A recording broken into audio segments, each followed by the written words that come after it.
কিল point secure করে গেছে। শ্রাবণ রয়েছেন এখনো পর্যন্ত যুক্ত, রাইট নাও নকডাউন হতে হয়েছে রোমানকে, বাট যদিও আসলে রেস্কিউটা পেয়ে যাবেন। সবচেয়ে ভালো সুযোগে বলতে পারি যে টিপিএম আছে। দেখার বিষয় যে এই পরিস্থিতি প্রতিকূল পরিবেশটা মোকাবেলা করে কোন দলটা বিয়ার শুরু করবে। মানে মাঝখানে থেকে এফএসটি বিদায় নিল, বিএলডির হাত ধরে টিডব্লিউসি এর হাত ধরে সেন্টার করতে পারতে করেছেন, বাট একটা মুভ কিন্তু দেখতে পাচ্ছি টিডব্লিউসি এর দিকে শুরু করে দিয়েছেন টিপিএম এর টপ প্লেয়ার গুলো, তাদের এগেইনস্টে কিন্তু লড়াইগুলো শুরু করে দিয়েছে। ড্যামেজ কিন্তু জোড়া হয়েছে, Roman already knockdown, big road কিছুটা পিছিয়ে এসেছেন যাতে নিজেকে সেভ করতে পারেন।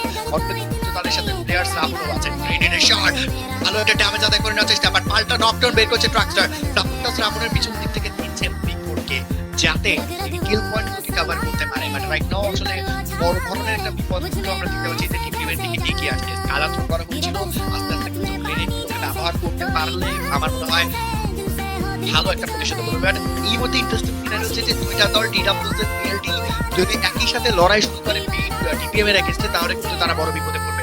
মনস্টার ট্রাকটা নিয়ে এগিয়ে এসেছে, ফাইটে ধাক্কা দেখে আসলে বিএলডি দিকে দিতে যাচ্ছেন কিনা, টাইপারটা নিয়ে ইনজুড করতে প্রস্তুত, ইনজুড করতে যাচ্ছেন এই মুহূর্তে নকডাউনটাকে বের করতে, বাট রাইট নাও পারবেন কিনা দেখার প্রশ্ন। শটগান নিয়ে কিন্তু প্রস্তুত রয়েছে শিমুল হয়ে গেছে knockdown, but right now big Elixir একা হয়ে গেছে, এলিক্সারের double knockdown. But right now এই মুহূর্তে ডিবিএম একটা ক্লোজ টাইমের এন্ট্রি ঢুকিয়েছে, লাস্ট সার্ভাইভার এক্সপ্লো তাকে কিন্তু আসলে নকডাউন করার চেষ্টা করছে, দেয়ালে সাপোর্ট দিয়ে নিজেকে সেভ করার একটা প্রচেষ্টা। রাইট নাও কি পারবে দেখার প্রশ্ন, সেটা ড্রাগনের শটে নকডাউনটা বের করতে পারলো, বাম সাইড থেকে প্লেয়ার ঢুকেছে এবং তার সেই শটে ডিবিএম আজকের দিনে বুয়া নিয়ে মাঠটা ছাড়তে বাধ্য হয়েছে। তা বুয়া বুয়া বুয়া none other than